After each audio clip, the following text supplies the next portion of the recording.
নমস্কাৰ মোৰ প্ৰিয় বন্ধু বান্ধৱীসকল মোৰ এই ভেৰিগেটেড মনষ্টেৰা জোপা আজি আপোনালোকক কাটিং কৰি দেখুৱাম অতি সহজভাৱে দেখুৱাম আপোনালোকেও পাৰিব আপোনালোকৰ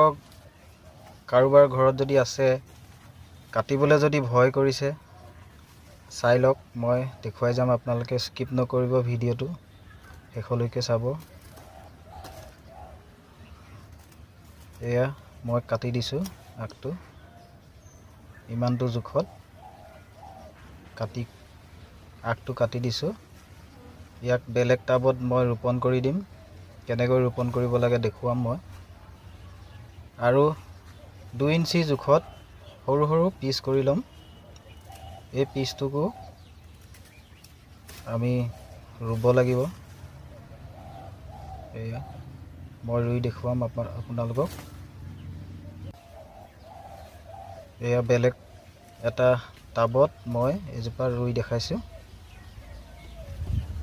আমি ৰুবলৈ হ'লে কি কৰিব লাগিব গুৰিটো গেলি নোযোৱাকৈ এই চাফ নামৰ এটা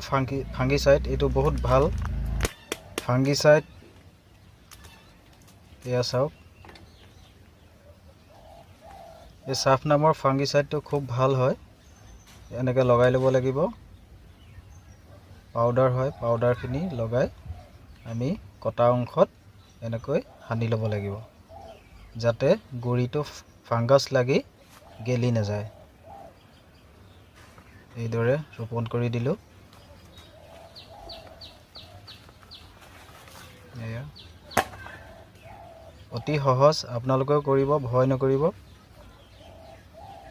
এজোপাৰ পৰা আপোনালোকে 3-4 জোপা মনষ্টেৰা বনাব পাৰিব এয়া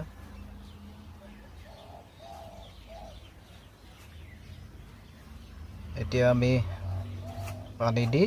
ছাঁহত ৰাখি থ'ব লাগিব ইয়াক ৰ'দ পৰা জেগাত ৰাখিব নোৱাৰোঁ আৰু এই কামটো আমি বাৰিষা ছিজনতে কৰিব লাগিব খৰাং ছিজনত গছবোৰ নিষ্ক্ৰিয় হৈ থাকে এয়া সৰু টুকুৰা পিচটো 2 ইঞ্চি পিচটো দুইটা চাইডে কটা অংশত আমি চাফ ফাংগিচাইড লগাই ল'ব লাগিব বহুত ফাংগিচাইড বহুত আছে কিন্তু মই এই ফাংগিচাইডটো ইউজ কৰি ভাল পাইছোঁ এইদৰে ৰোপণ কৰিব লাগিব আপোনালোকক মই ভিডিঅ'বোৰ দেখুৱাই যাম আপোনালোকে কেনেকুৱা পায় কমেণ্ট কৰি জনাব আৰু কাৰোবাৰ ঘৰত যদি কিবা গছ পুলি কিবা কৰিবলগীয়া আছে মই আপোনালোকে ফটো দিব কমেণ্টত কি কৰিব লাগিব ক'ব মই মোৰ নাৰ্চাৰীত যদি সেই গছজোপা আছে মই কৰি দেখুৱাম আপোনালোকক ভিডিঅ' যোগে আজিলৈ আহোঁ ধন্যবাদ সকলোকে